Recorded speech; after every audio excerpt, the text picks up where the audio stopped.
Algunas escenas de este programa han sido recreadas.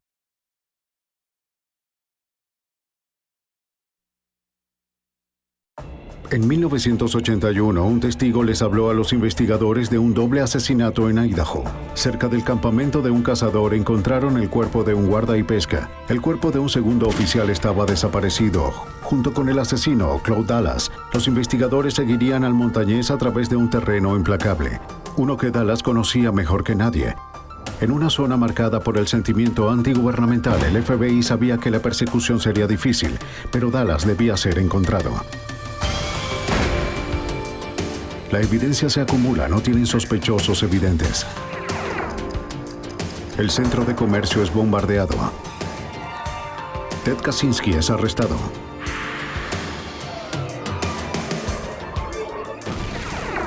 Fugitivo a un prófugo.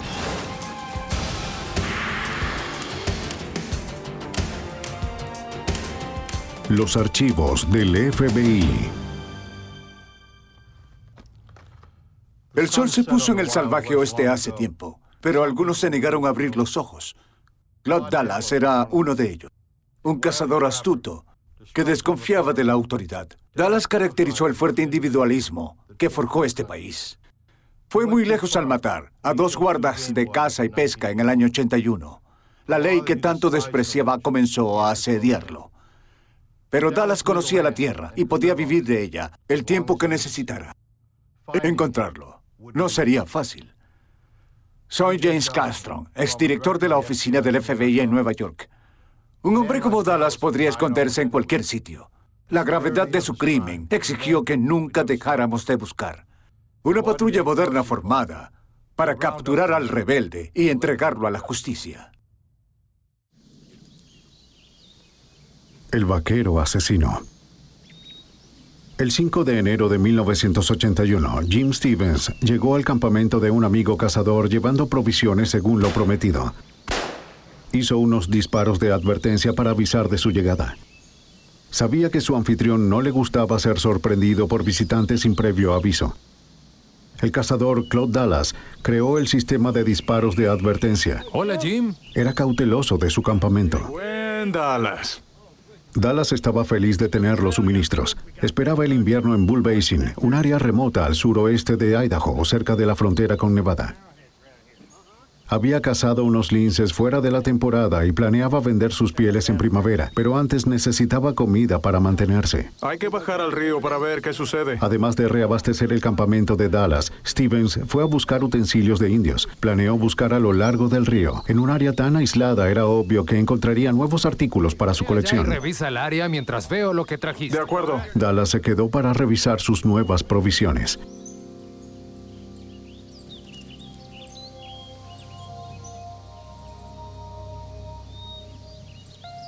Stevens estuvo afuera por poco tiempo.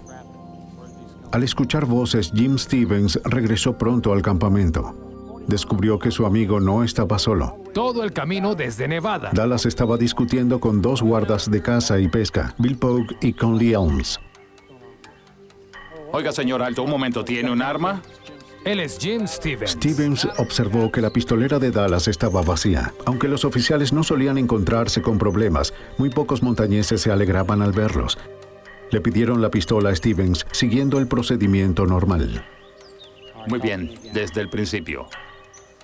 ¿Usted está con él? Pogue y Dallas discutieron sobre las pieles de los linces que colgaban en los alrededores. En Idaho la temporada aún no comenzaba. Empezó hace 2 semanas. Sé de dónde las trajeron. Esas no son de Nevada. Dallas se puso de mal humor mientras buscaba una excusa. La discusión se intensificó. Sabemos de dónde las trajeron y podemos Pogue darle... mencionó una citación, lo que hizo molestar más al cazador. No puede advertirme. Luego el guardabosque Elms entró en la tienda de Dallas para buscar contrabando. Él no necesita una orden atrás. Dallas enfureció e insistió en que necesitaba una orden de registro. Es mi casa. ¡Mi casa! Señor, es suficiente. ¡Alto! Sí, lo encontré. El oficial Pogue dirigió su atención a la ¿Qué tienda. es lo que dices? De pronto Dallas disparó un arma.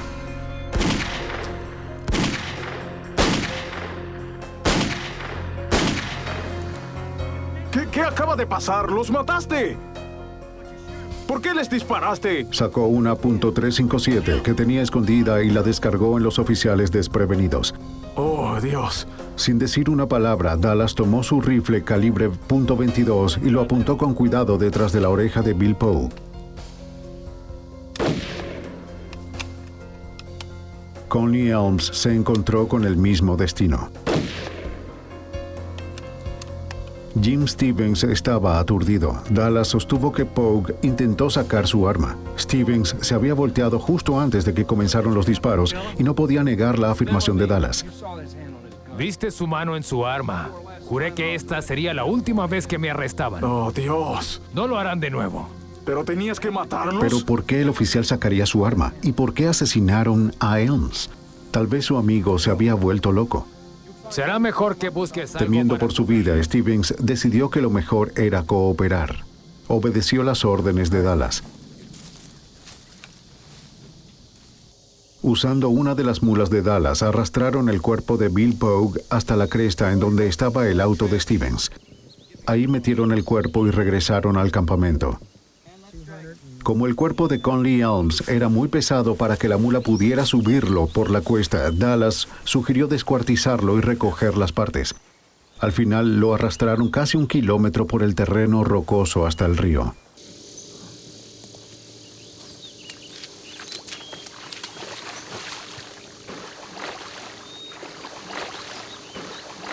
Ese sería el único error de Dallas. No pesó el cuerpo. Mientras flotaba río abajo, alguien lo vería.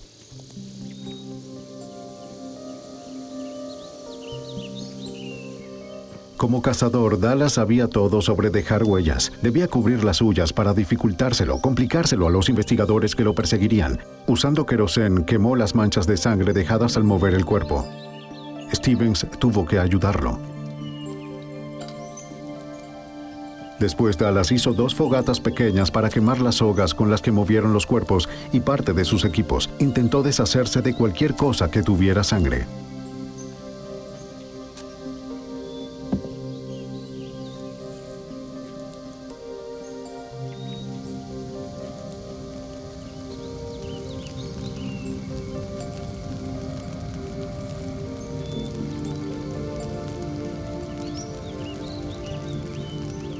Dallas nunca expresó remordimiento por las muertes. Para Stevens, Dallas no parecía mostrar emociones, una razón más para temerle. Dallas tenía que deshacerse del cuerpo de Bill Pogue. Decidió ir a casa de un amigo en Nevada por ayuda. Stevens no quería hacer enojar a Dallas, lo que podría darle la oportunidad de alejarse del asesino. Se dirigieron a Paradise Hill, Nevada, a 5 horas de distancia.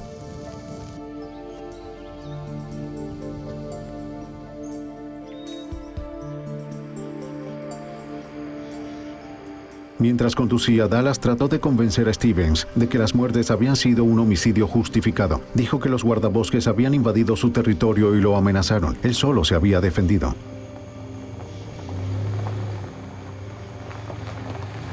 Stevens no podía entender cómo era esto posible, pero no discutió. No había forma de saber lo que Dallas podría hacerle a él. Cerca del final del camino, Dallas se disculpó con Stevens por involucrarlo.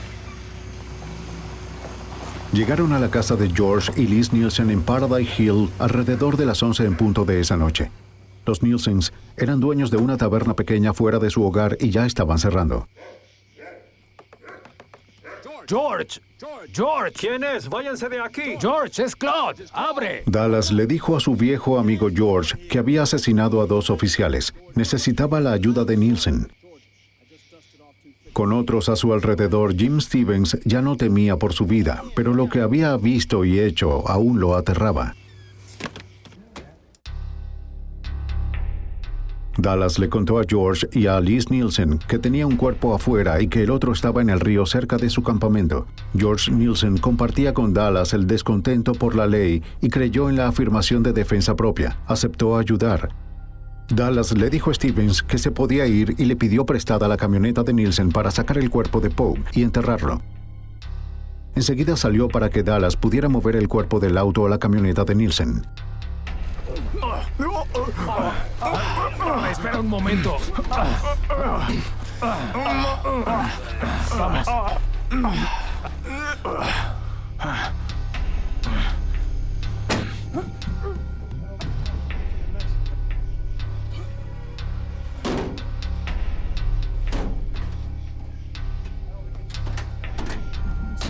Así estará bien. Stevens pudo irse a casa. Dallas salió por su cuenta a deshacerse del cuerpo. Horas después regresó con los Nielsen a ducharse, cambiarse de ropa, comer y empacar. Los Nielsens le dieron un poco de dinero y comida. Alrededor de las 5:30 de la mañana, Nielsen lo dejó a 24 kilómetros de distancia, en donde se creía que otro amigo lo buscaría. De cualquier forma, Claude Dallas había desaparecido. Unas horas después, Jean Stevens se dio cuenta de que tenía que ir con la policía. Liz, Luego de hablar con George, visitó a Liz Nielsen en el hospital local en donde trabajaba. Ella aceptó que debían llamar a las autoridades. Estaban muy involucrados como para no hacerlo. debemos entregarlo. Se reunieron con el fiscal del condado. Steven explicó que estuvo en el momento de los disparos, pero se volteó cuando Dallas comenzó a disparar. Fuimos río abajo. No vio si y- Pogue sacó su arma, por lo que Stevens no podía verificar o refutar la historia de defensa propia de Dallas. George y Liz Nielsen contaron cómo ayudaron a Dallas a desaparecer, pero no sabían en dónde estaba. Todo lo que sabían era que por alguna razón Claude Dallas había enloquecido. Era impredecible, estaba armado y afuera en alguna parte.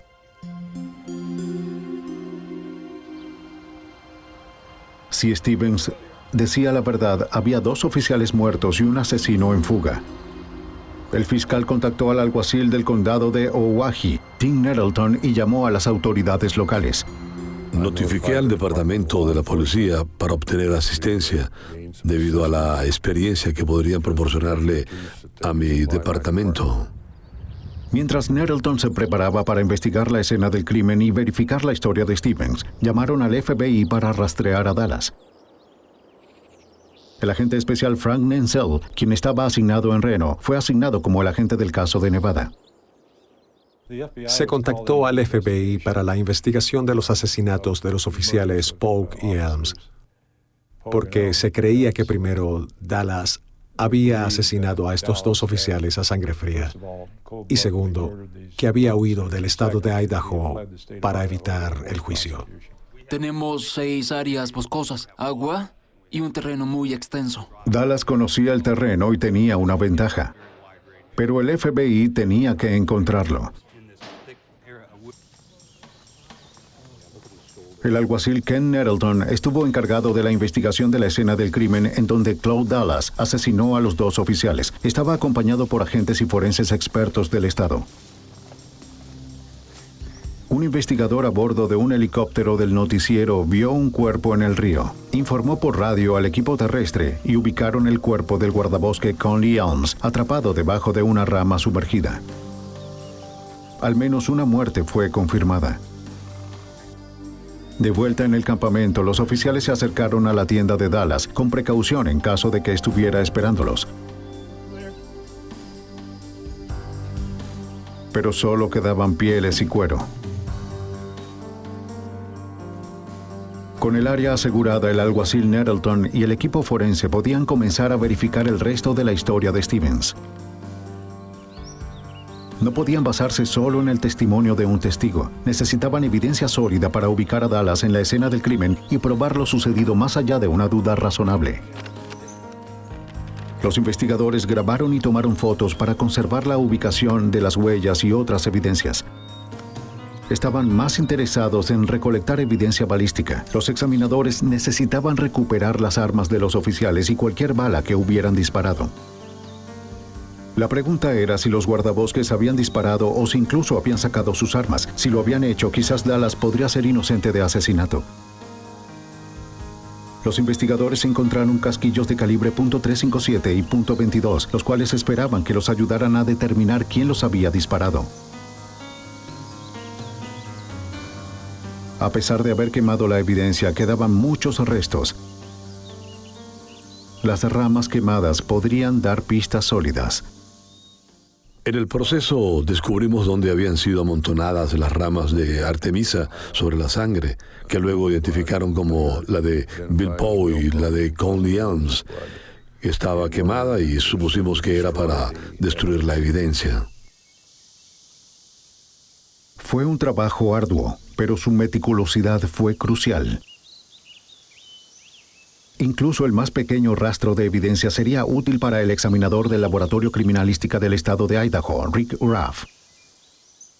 Hubo una serie de manchas de sangre que reunimos de las plantas, de la tierra, alrededor de la fogata, en varios lugares. El único testigo, Jim Stevens, cooperó por completo.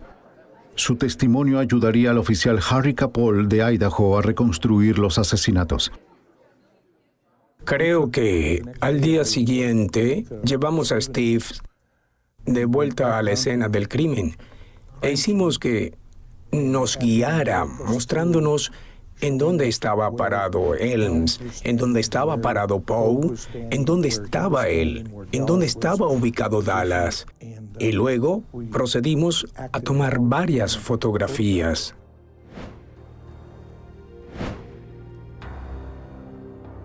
Los investigadores estaban seguros de lo que había sucedido, pero no sabían en dónde estaba Claude Dallas o en dónde había ocultado el cuerpo de Bill Poe.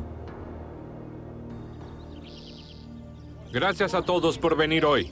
Oficiales locales y estadales y voluntarios civiles fueron a buscar el cuerpo. La noticia de los asesinatos de los guardabosques impulsó estas búsquedas. La mayoría conocía a las víctimas y a sus familias. Reunidos aquí para encontrarlos. El alguacil Gary Amon, luego un operador, formó parte de la búsqueda. Con Dallas siendo un asesino de policías a sangre fría, fue una investigación aterradora.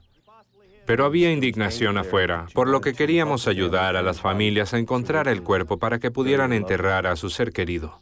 Muchos de los investigadores conocían el desierto de 78 kilómetros cuadrados que iban a revisar, pero había docenas de pozos de minas abandonados y hondonadas en donde esconder el cuerpo. Ojos marrones. Y Dallas los conocía a todos. Bien, muévanse, aprovechemos la luz. Iban a usar tecnología avanzada como escáneres infrarrojos, pero lo más importante, confiarían en su propia dedicación y paciencia. Fueron días muy largos, días fríos. Caminábamos, montábamos a caballo, volábamos en aviones y helicópteros. Se encargó al equipo de búsqueda del FBI encontrar a Dallas. El cazador podía estar en cualquier parte. Se decía que conocía cada cueva y cada hoyo de la zona en donde coinciden Iowa, Oregon y Nevada, por lo que el FBI no perdió tiempo en cubrir la región con agentes. Una unidad especializada del FBI llegó esta mañana a Winnemucca. 12 miembros del equipo SWAT salieron de San Francisco. Van a evaluar y seguir cualquier pista de diversas zonas. Había al menos un centenar de oficiales, incluyendo a los equipos SWAT de California, Idaho y Nevada. Era una patrulla lista para cualquier cosa, porque nadie sabía lo que el montañés peligroso podía hacer. Mientras el agente especial Frank Nensel coordinaba la búsqueda de Nevada, el agente especial George Colley de la oficina de campo de Boise pasó a ser el investigador principal del FBI. Las historias sobre Claude Dallas al principio parecían ser que él era un solitario. Era alguien que no se acercaba mucho a las personas. Era alguien que podía vivir solo, irse a las montañas y ser independiente por completo. Dallas proyectó la imagen de un montañés de un libro de cuentos a aquellos que lo rodeaban. Fue una historia en proceso. Dallas nació el 11 de marzo de 1950 en Winchester, Virginia. Era el segundo hijo en una familia de 9 personas. Cuando era un niño, su padre le enseñó a cazar y a poner trampas, y las leyes de caza no aplicaban para ellos.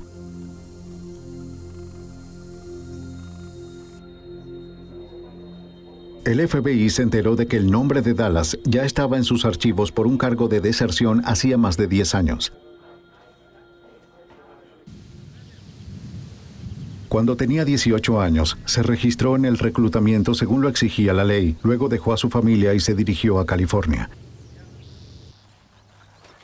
Dallas encontró trabajo como ranchero aunque no tenía experiencia.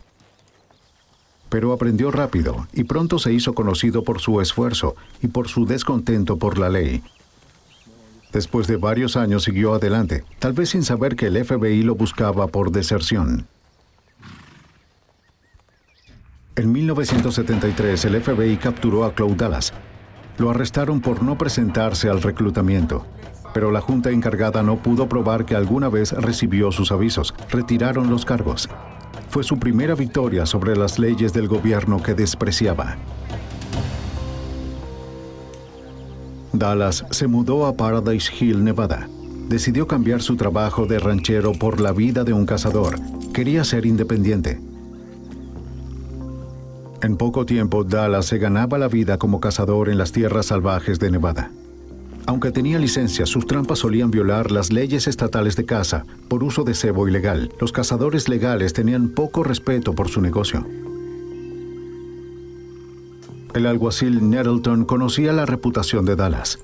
Dallas no servía para eso. Nunca se tomó el tiempo de ir con un verdadero cazador y aprender a poner trampas. Mientras las autoridades investigaban al hombre que estaban persiguiendo por presunto asesinato, descubrieron una historia de conflicto con la ley. En 1976, el guarda de caza y pesca de Nevada, Dale Elliott, se encontró con algunas trampas con cebo ilegal de Dallas. Dallas usó aves y partes de animales para atraer linces, cuyas pieles vendía a buen precio. Pero esta también atraía animales como mapaches y zorrillos, y los mataba sin necesidad. Elliott confiscó las trampas y multó a Dallas con $100. 2 años después, en 1978, otro oficial, Jim Weller, se encontró con más trampas en el territorio de Dallas, que tenían trozos de carne y no tenían etiquetas. Al no encontrar a Dallas y como era tarde, Weller decidió regresar al día siguiente para buscarlo.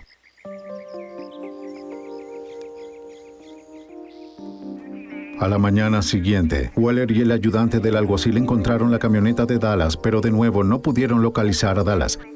Dentro de la camioneta encontraron 2 armas, un rifle y un revólver. Era en contra de la ley de Nevada tener un rifle cargado dentro de un auto, y por lo tanto lo confiscaron. También tomaron el revólver. 2 armas cargadas en un presunto auto abandonado suponían una situación peligrosa. Cualquiera que estuviera en las cercanías podía tomar las armas. Los oficiales le dejaron una nota a Dallas explicándole en dónde estarían las armas. Soy Cloud Dallas. Vengo a buscar mis armas. 3 días después, un Cloud Dallas disgustado llegó a la oficina del alguacil en Winnemucca, Nevada, para reclamar sus armas. Estaban descargadas y Dallas sostuvo que los cartuchos que estaban dentro habían sido usados. Los oficiales no pudieron presentar evidencia de que las armas tenían balas para disparar. Le devolvieron las armas y no se emitió ninguna multa. Fue otra victoria para Dallas. Cloud Dallas era un hombre que rechazaba las reglas de la sociedad. Pero si sus reglas le permitían asesinar, el FBI tenía que arrestarlo.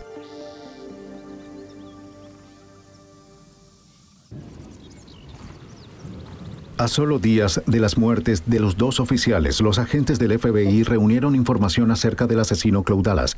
El agente especial George Calley lideró la investigación. Hola. Nos dimos cuenta de que para encontrar a Cloud Dallas teníamos que conocer más de él. El FBI habló con los cazadores y rancheros locales. Muchos se negaron a ayudar. La información sobre Dallas llegó con lentitud. Mientras sucedía, el FBI reconstruyó los hechos previos al asesinato de los 2 oficiales. En diciembre de 1980, un mes antes de las muertes, Dallas construyó una tienda de invierno en los montes en el extremo suroeste de Idaho. Pasaría el invierno solo, cazando, excepto por algunas visitas de amigos como Gene Stevens, quien prometió llevarle el correo y suministros. Eligió Bull Basin para su campamento. Era perfecto para él, un territorio aislado y salvaje, abundante en linces y ciervos, un lugar en donde un hombre podría vivir según sus propias reglas. Los vecinos más cercanos a Dallas estaban a kilómetros de distancia. Sabía que otros cazadores a veces trabajaban en Bull Basin, pero descubrió que podría evitarlos a ellos y a las leyes estatales de pesca y caza.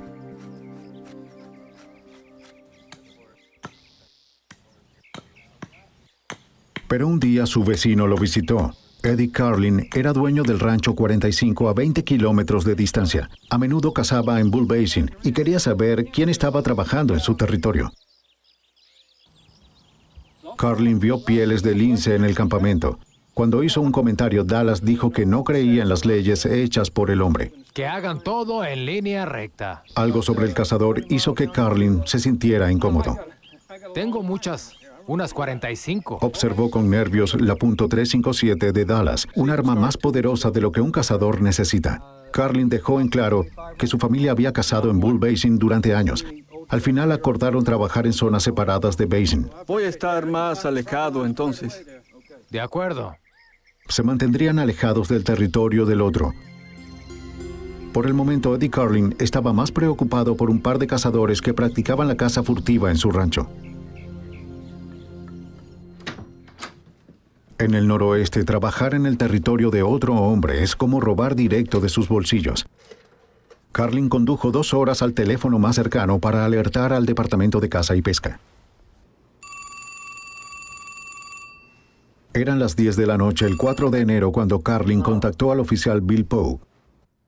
Pogue era conocido por ser un guardia estricto que seguía las reglas. Carlin sabía que él lo ayudaría a deshacerse de los cazadores no deseados. Pogue entendía las preocupaciones de Carlin. Debían atrapar a los cazadores furtivos antes de que se fueran a un nuevo territorio. Fueron 2 hombres que estaban en el límite de... Pogue le dijo a Carlin que iría de inmediato, pero necesitaba encontrar a un compañero. Llamó a 2 oficiales que no estuvieron disponibles para el viaje. Al final contactó a Conley Elms.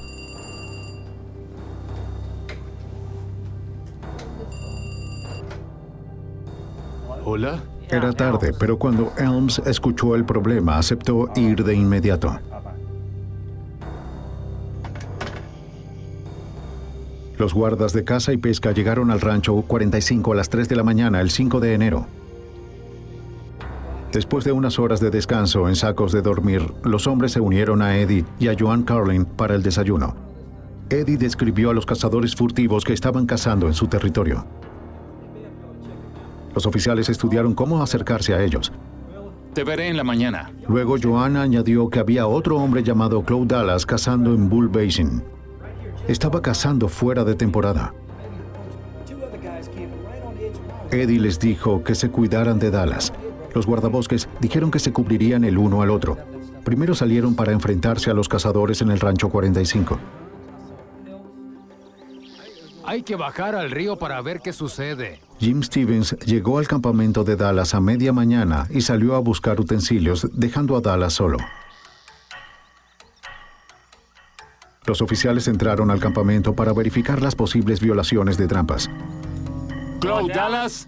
Sí. Salga de la tienda, por favor. Bill Pogue y Conley Elms, guardas de caza. Dallas le contaría a Stevens lo que ocurrió después. Los oficiales le pidieron a Dallas su arma. ¿Qué está haciendo aquí? Instalé unas ¿Puede trampas decirnos a unos por qué? 64 kilómetros. Entregó una que los oficiales habían visto, pero mantuvo oculta el arma .357. Estas no son... Déjeme ver su licencia. Dallas dijo que la discusión comenzó después de que los oficiales revisaran su licencia de caza. Le preguntaron sobre las pieles que colgó.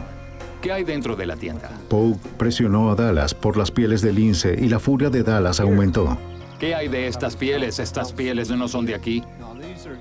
Oiga, señor Alto, ¿tiene un arma? La tensión aumentó rápido. ¿Tiene una orden? Necesito una orden. Atrás. Y en un instante, el temperamento de Dallas se volvió mortal.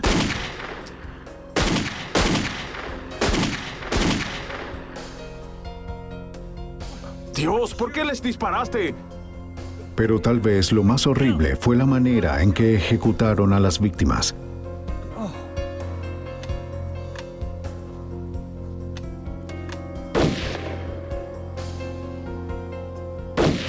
El alguacil Nettleton comprendió las implicaciones de los disparos a la cabeza.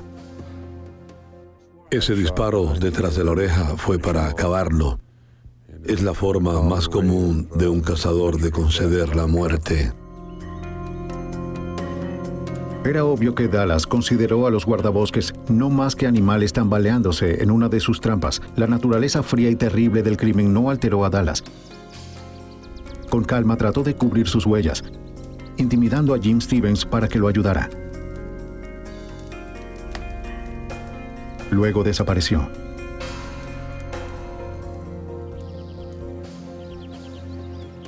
En 48 horas, la búsqueda del cuerpo de Bill Pogue, hecha por voluntarios locales, comenzó. Equipo 3, vayan en esta dirección. Encontraron el cuerpo de Elms y la historia contada por Jim Stevens probó ser cierta. El otro oficial seguía desaparecido.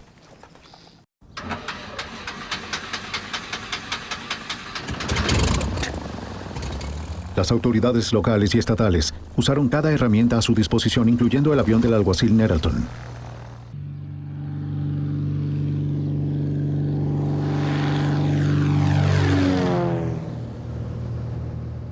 La búsqueda aérea permitió que las revisiones de grandes áreas se realizaran de manera rápida.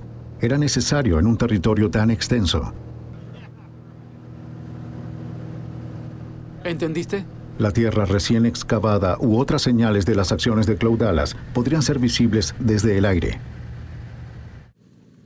Pero encontrar un cuerpo también requeriría una búsqueda lenta y minuciosa en tierra por parte de un equipo que incluía al alguacil Gary Amon. Cuando fuimos a buscar el cuerpo, alrededor de 50 personas fueron y acamparon cerca del Valle Paradise. Nos dividimos en equipos y fuimos a buscar en un área específica a lo que nos habían asignado. En principio volteamos cada roca y buscamos debajo de cada arbusto los rastros de una tumba, o huella, o cuerpo, cualquier cosa, cualquier evidencia que pudiera estar relacionada con el caso. Mientras las autoridades locales buscaban el cuerpo de Pogue, el FBI estaba persiguiendo a Cloud Dallas. Podía estar en cualquier parte, desde el noroeste hasta México o más allá. Dallas estaba en su propio territorio y la persecución prometía ser larga y frustrante. El agente George Galley y los otros investigadores sabían que para encontrar a Dallas tenían que delimitar la búsqueda. Teníamos que contactar a las personas que había visto en el pasado. Y comenzamos a tener una idea de la clase de persona que buscaría, aquellos que tuvieran los mismos intereses que él, y nos concentramos en quiénes eran sus amigos. Los investigadores sabían que Dallas tenía amigos en Paradise Hill, Nevada, así que se enfocaron allí revisando hogares, graneros y otras edificaciones. Los agentes se enteraron de que Dallas mantuvo la mayoría de sus pertenencias en una casa rodante detrás del bar de George Nielsen.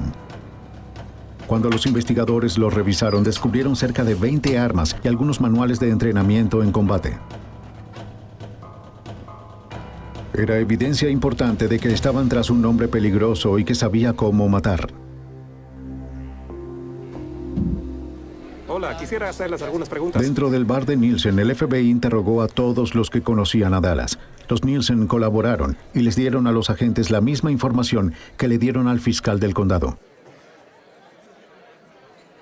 Pero otros en el bar apenas cooperaban. Muchos lugareños no aprecian la intervención federal. Les dieron pocas pistas a los agentes. Era obvio que las personas estaban protegiendo a Dallas, ya sea porque les agradaba o porque despreciaban la ley. Los agentes federales no fueron los únicos en ser rechazados. Incluso los miembros de las autoridades locales como Harry Capol sintieron la frustración. Algunos, en contra del sistema, dijeron que los dos oficiales merecían ser asesinados. No tenían por qué invadir el campamento de este hombre, pero hubo muchas personas en el área de Winnemucca que no fueron de mucha ayuda, y creo que nuestra investigación habría avanzado mucho más rápido si hubieran estado más dispuestos a hablar o si los interrogábamos que nos dijeran la verdad. El hecho de que Dallas tuviera una red de colaboradores en Nevada y en Idaho les dio a los agentes el primer vistazo detrás de su fachada de montañés. Parecía que él era el solitario independiente que algunos creían que era. Era ingenioso, pero también dependía de otros. El trabajo de campo de agentes como Frank Nansel reveló poco a poco la verdad sobre Cloud Dallas. No estaba ganando nada de dinero, así que tenía que tener una manera de comer y dormir y ese tipo de cosas. O un lugar donde esconderse. Fue capaz de evitarnos porque tenía algunos amigos. No solo en el estado de Nevada, sino al norte de California, en donde tenía familiares. Mientras los investigadores entendían cómo Dallas operaba, descubrieron cómo hacerlo salir de su escondite. Convertirían al hombre solitario en el hombre más reconocido del oeste, por lo que tendría que regresar a casa para esconderse. Diseñaron y distribuyeron un cartel de buscado y pusieron una recompensa de $20,000 por la cabeza de Dallas. El alguacil Nettleton lo llamó el cartel de guerra. Recibí solicitudes de muchas agencias policiales. Desde Alaska y por toda la costa oeste. Estaban en Field Stream. Casi todas las tiendas de armas al oeste de Mississippi tenían un cartel y en cualquier lugar que fuera Dallas se vería su cara. Cualquiera de sus refugios o amigos lo verían. Esto lo dejaría con un solo lugar para esconderse, de vuelta en Paradise Hill, en donde estaban la mayoría de sus partidarios. Los investigadores mantuvieron la presión, siguiendo cada pista, buscando cada día y esperando que apareciera Dallas. Creo que tenemos algo. Después de 15 meses, los agentes observaron que los residentes de Paradise Hill estaban incómodos. Actuaban nerviosos cuando un oficial estaba cerca. Los agentes llamaron a sus contactos y se enteraron de que Cloud Dallas había vuelto a la ciudad. Los agentes del FBI persuadieron al amigo de Dallas de entregar al informante y que les notificara cuando Dallas regresara. En abril de 1982, el informante habló. No quería problemas. Dijo que Cloud Dallas se mudó con un amigo. Estaba en la casa rodante de Craig Carver en las afueras de Paradise Hill. Había varias armas en el tráiler. Él está viviendo ahí. En 12 horas, el equipo de arresto se reunió y estaban listos para allanar el tráiler de Carver. Tenían que actuar rápido. No había margen para el error. El domingo 18 de abril de 1982, el FBI fue tras Cloud Dallas. Se dirigieron a su escondite tranquilo y remoto. Con el apoyo terrestre y aéreo de manera rápida, el equipo SWAT se posicionó para el ataque. Sabían que Dallas era un francotirador experto y que estaría bien armado. El agente especial George Cully estaba listo para atacar. Recuerdo el aviso que fue. Este es el FBI. Y Cloud Dallas, salga. Palabras que surtieron efecto. Y lo hizo. Salió. Pero no fue como lo esperaban. Dallas escapó a través de la ventana del tráiler y fue hasta una camioneta. Por un momento, los agentes no fueron capaces de detenerlo. El equipo de arresto se movilizó y la persecución comenzó. El FBI pasó más de un año rastreando al asesino de oficiales. No podían dejar que escapara.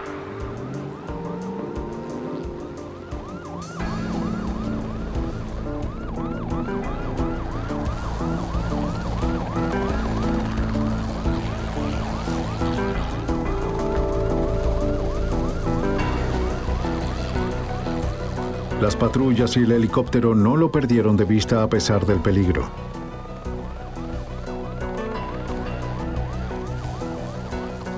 Dallas estaba disparando desde su camioneta mientras iba a toda velocidad. Los agentes y los oficiales abrieron fuego mientras lo perseguían.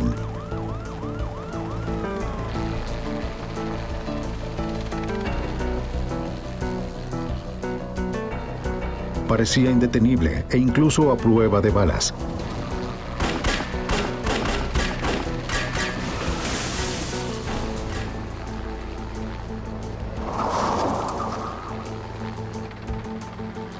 Pero su suerte se le acabó. Su camioneta se detuvo y los disparos también. Había recibido un disparo. Salió de la camioneta y comenzó a arrastrarse. Los hombres en el suelo no podían verlo a través de los matorrales, pero desde el aire Nensel tenía vista panorámica. Por desgracia, con los agentes fuera de los vehículos no podía comunicarse por radio, por lo que no podía advertirles. Cuando vi a ese agente caminando hacia Dallas, un líder del equipo SWAT y muy bien entrenado, llamado Dave Gillon, de Las Vegas, creí que no vería a Dallas y pensé que quizás Dallas podría haberlo asesinado ahí mismo. En verdad me asustó mucho. Pero a medida que el agente se acercaba, para el asombro de todos, Dallas levantó sus brazos y se rindió. ¡Quieto! ¡Muy bien!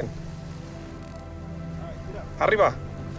¡Vamos, arriba! Fue llevado a un hospital cercano para recibir tratamiento. El FBI tenía al individuo. Frank Nensel podía estar tranquilo. Dallas nos contó que podía haber matado a la gente que se acercaba a él.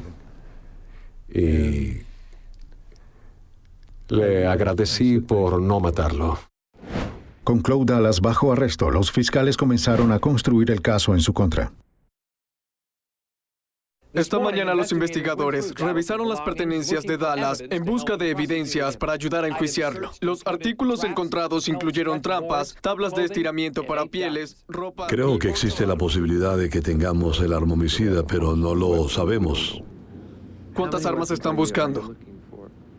Buscamos un arma en particular. ¿Pero están buscando el arma en específico que Claude usó para disparar? Esperamos que esté en este grupo. En el laboratorio forense del estado de Idaho, los examinadores probaron las armas confiscadas en la casa rodante de Dallas.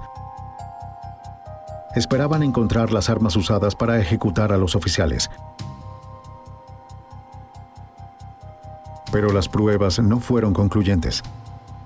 Los fiscales tendrían que depender de otras evidencias forenses y del testimonio de Jim Stevens para lograr una condena. Cuando dieron de alta del hospital a Claude Dallas, fue llevado a la oficina del alguacil del condado de Humboldt y luego trasladado a Winnemucca, Nevada.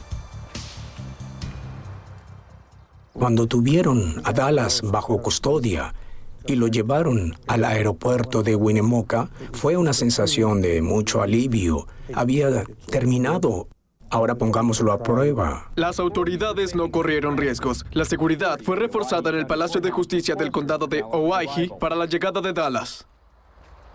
Desde el primer día del juicio, la corte estaba abarrotada de espectadores que estaban a favor y en contra de Dallas. Sus defensores más elocuentes fueron las llamadas porristas de Dallas.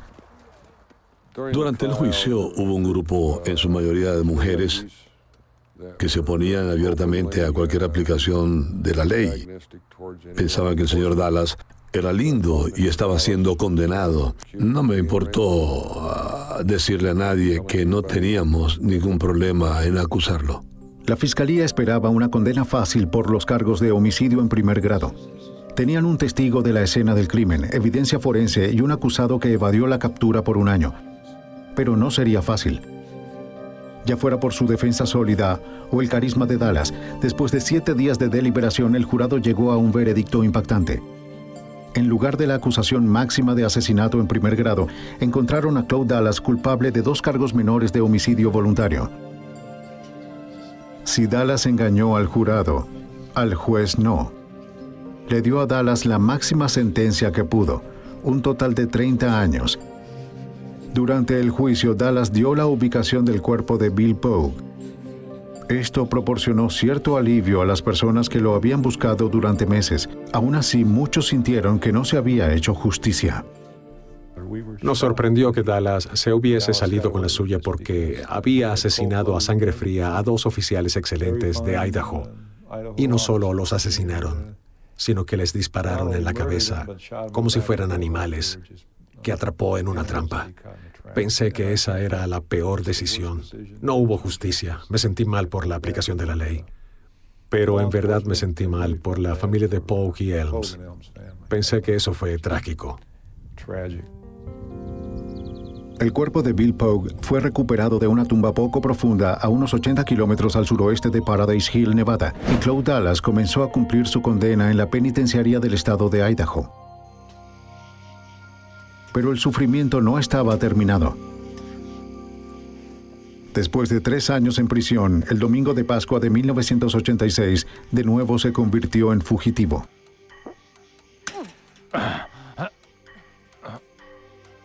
Los agentes pensaron que una mujer de Reno, quien se hizo amiga de él, le llevó unas tenazas durante una visita. Las usó para cortar la cerca de la prisión.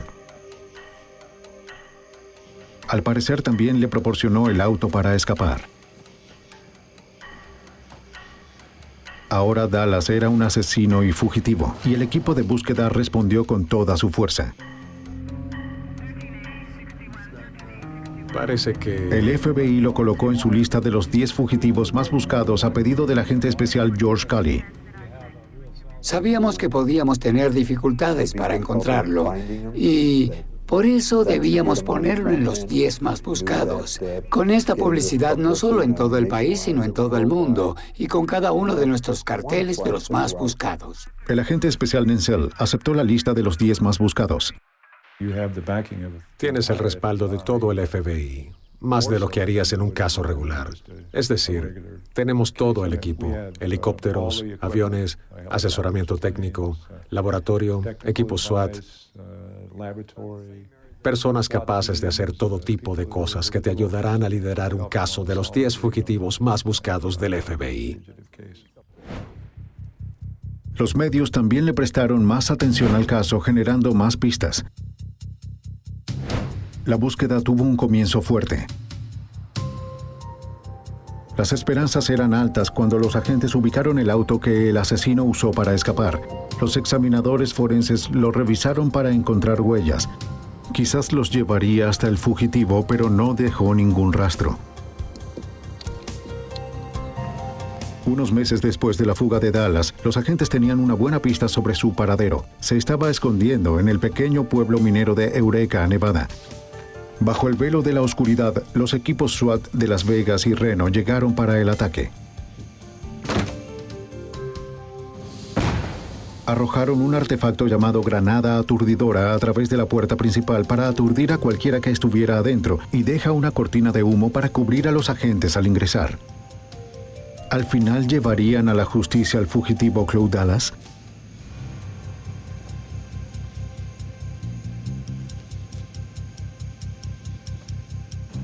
Los miembros del SWAT revisaron la casa en busca de Cloud Dallas, pero había vuelto a escapar.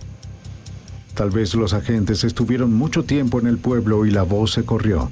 De cualquier forma, Dallas ya no estaba ahí. Pasarían varios meses antes de que los agentes tuvieran su mejor reencuentro, casi un año después de su escape de prisión. Estuvieron siguiendo a otro de sus amigos, Danny Martínez, quien vivía en la comunidad ranchera de Riverside, California. Martínez tenía un amigo que se parecía mucho a Dallas y lo convenció para que le diera su identificación a Dallas. Su amigo no estaba cómodo con el arreglo. Llamó al FBI y aceptó ayudarlos. Mientras tanto, Dallas voló a México usando la identificación.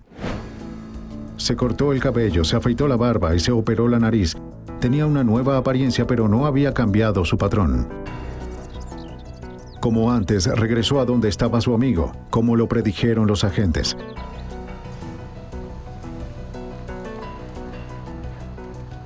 Cuando Cloud Dallas regresó a Riverside, Martínez hizo que el informante llevara a Dallas a un motel. De inmediato, el amigo avisó al FBI. Al saber que Dallas estaba adentro, el equipo SWAT se reunió en un supermercado frente al motel.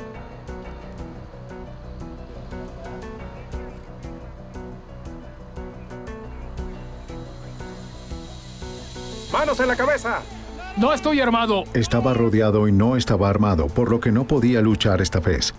De nuevo, Cloud Dallas estaba bajo custodia. Hemos venido por usted, señor.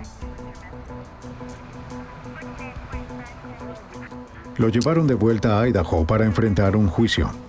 El cargo fue escapar de una penitenciaría del estado. Parecía seguro que lo encontrarían culpable. Pero de nuevo trabajó su magia en la corte. Afirmó que los oficiales de la prisión habían elaborado un plan para matarlo porque lo veían como un asesino de policías. Por sorpresa, el jurado creyó su historia, desconcertando a agentes como Frank Nencel.